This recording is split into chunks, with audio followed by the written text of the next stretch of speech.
आजकल हर किसी के माइंड में ऐसा डाउट होता ही है कि मैं आईटीसी 2A के मुताबिक लूं या फिर 2B के मुताबिक। और कई लोगों को ऐसा मतलब कि ऐसा कोई डिफरेंस क्या है उन दोनों में ये भी पता नहीं होता है कि 2A क्या है 2B क्या है, उन दोनों में डिफरेंस क्या है और आईटीसी किस प्रकार में लूं, मतलब 2A के मुताबिक लूं या फिर 2B के मुताबिक लूं। और वो जो 5% वाला रूल है उसके बारे में भी कोई किसी को कुछ ज्यादा जानकारी नहीं होती है। तो डरिए मत, मैं आज आपके सारे डाउट्स क्लियर करने वाला हूँ। तो चलिए शुरू करते हैं। ये जो जीएसटीआर 2B है, मतलब कि हमने जिन जिन लोगों के पास से परचेज की है, अगर उन लोगों ने 11 तारीख तक अपनी जीएसटीआर 1 फाइल कर दी है तो वो सारी डिटेल हमें जीएसटीआर 2B के अंदर देखने को मिलेगी। और जीएसटीआर 2A मतलब कि अगर मैंने आज जीएसटीआर 2A जनरेट किया, आज एग्जाम्पल आज 17 तारीख है, तो 17 तारीख तक जितने लोगों ने वो जीएसटीआर 1 फाइल की थी उतने लोगों के सब कुछ मतलब डेटा दिखाएगा।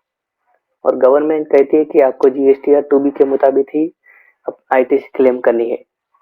उसका मतलब कि जीएसटीआर 2B के ऊपर आप 5% 5% ज्यादा आईटीसी ले सकते हो।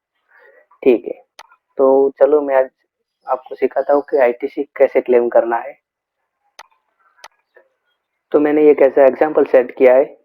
ये अप्रैल का मंथ है, उसमें ये अप्रैल का मंथ है, इसमें हमारी आईटीसी है आईजीएसटी 45,000, सीजीएसटी 2,50,000 और एसजीएसटी 2,50,000। 2B में इतनी दिखा रही है। आपको देखने को ऐसा मिलेगा कि टैली से ज्यादा 2B मतलब कि टैली में ज्यादा और 2B में कम दिखा रही है। और हम तो ऐसा ही बोलेंगे गवर्नमेंट को कि हमने जितना परचेज किया हम उतनी आईटीसी उसमें से डिडक्ट करेंगे टैक्स में से, लेकिन ऐसा नहीं हो पाएगा।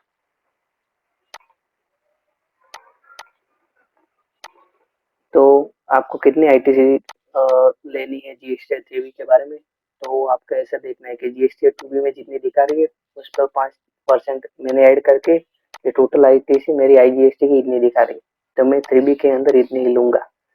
पूरे सी और एसजीएसटी दोनों के लिए इतने लूंगा।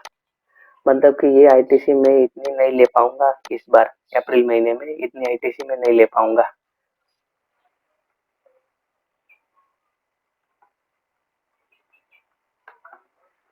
और अब मैं महीने में जब रिटर्न फाइल करने जाता हूँ तब मेरी आईटीसी टैली में इतनी थी और 2B में दिखा रही थी इतनी, मतलब कि ये ज्यादा दिखा रही है। तो अब मैं कितनी आईटीसी लूंगा, तो मैं देखूंगा पहले इस बार की महीने की 2B में आईटीसी ज्यादा दिखा रही। तो आपको ऐसा नहीं सोचना है कि इस बार भी मैं टैली से ज्यादा नहीं लूंगा, क्योंकि वो जो हमारी पिछले महीने की आईटीसी छूट गई है, हमें वो आईटीसी को भी इसी महीने के साथ एडजस्ट कर लेना है, मतलब कि पूरी की पूरी आईटीसी क्लेम कर लेनी। ठीक है, तो अब मैं इस बार ये मई मंथ के अंदर ये मई मंथ की आईटीसी प्लस ये जो बाकी वाले आईटीसी दोनों को ले लूंगा। और ये आईटीसी हम जो आईटीसी लेंगे वो आईटीसी 2B से ज्यादा नहीं होनी चाहिए, ये आपको ध्यान रखना है। आप 2B के ऊपर प्लस 5% ऐड करके उतनी आईटीसी ले सकते हो। तो ये हुई इतनी, और ये प्लस ये किया रिमेनिंग वाला, इतनी आईटीसी हो गई, हम इतनी आईटीसी ले लेंगे। तो मतलब कि हमारी अप्रैल और मई मंथ की पूरी आईटीसी हमने क्लेम कर ली है और हमारी बाकी वाली आईटीसी कोई नहीं है। और अगर मैं दूसरा एग्जांपल आपको दिखाऊं तो मई महीने में हमारी टैली की आईटीसी इतनी थी, लेकिन ये मई महीने में भी कम दिखा रही थी।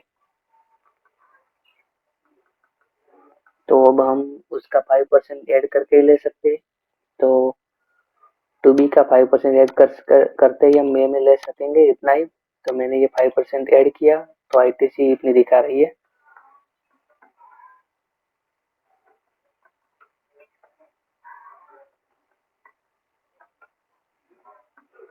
और हम देखने जाए तो हमारी कितनी आईटीसी इस बार बाकी रहती है, तो इतनी आईटीसी आईजीएसटी की रहती है और इतनी आईटीसी सीजीएसटी और एसजीएसटी की बाकी रह जाती है। तो अब मैं जून का रिटर्न फाइल करने जाता हूँ। जून में आईटीसी थी इतनी, और हमारी ये जो टोटल हम करेंगे हमारी कितनी आईटीसी बाकी रह जाती है।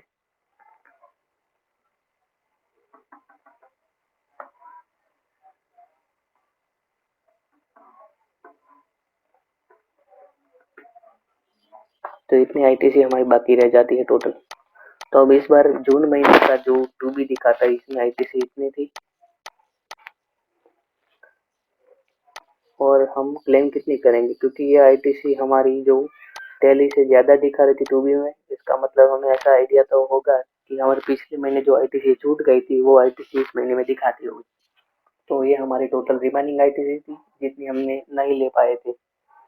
और अभी इस महीने में हमें क्या करना है, तो जो आईटीसी थी इस महीने की थी प्लस जो बाकी रह गई थी उन दोनों का टोटल कर देना है और इतनी आईटीसी हम क्लेम कर सकते हैं। लेकिन आपको ये भी ध्यान में रखना है कि ये आईटीसी जो आपके 2B है उसके ऊपर +5% ऐड करके इससे ज़्यादा नहीं होनी चाहिए। तो मतलब कि आपके पूरी की पूरी आईटीसी आप देखने जाओ तो जून महीने तक की अब क्लियर हो गई है, तो आपका रिमेनिंग आईटीसी कुछ नहीं रहेगी। मेन पॉइंट यही है इसमें, आपको ये बात ध्यान में रखनी है कि जो आईटीसी आप जीएसटीआर 2B के ऊपर +5% ऐड करके आप उतनी ही आईटीसी जीएसटीआर 3B के अंदर ले सकते हैं। लेकिन आपको जीएसटीआर 2B के मुताबिक ही आईटीसी लेनी है, आप जीएसटीआर 1 के मुताबिक नहीं जा सकते। तो आप ऐसे ही आईटीसी क्लेम करते रहिए, कोई प्रॉब्लम नहीं आएगी आपको। आप अगर यही मेरा वाला फॉर्मेट फॉलो करते हैं तो आपको आईटीसी क्लेम करने में कोई प्रॉब्लम नहीं आएगी और आपका रिकॉर्ड भी एकदम इजीली मेंटेन रहेगा। तो आपको यही फॉर्मेट फॉलो करना चाहिए। आप इसको कॉपी पेस्ट भी कर सकते हैं, सेम ऐसा ही एक्सेल में आपको लिख देना है, तो कोई प्रॉब्लम नहीं आएगी। Thank you.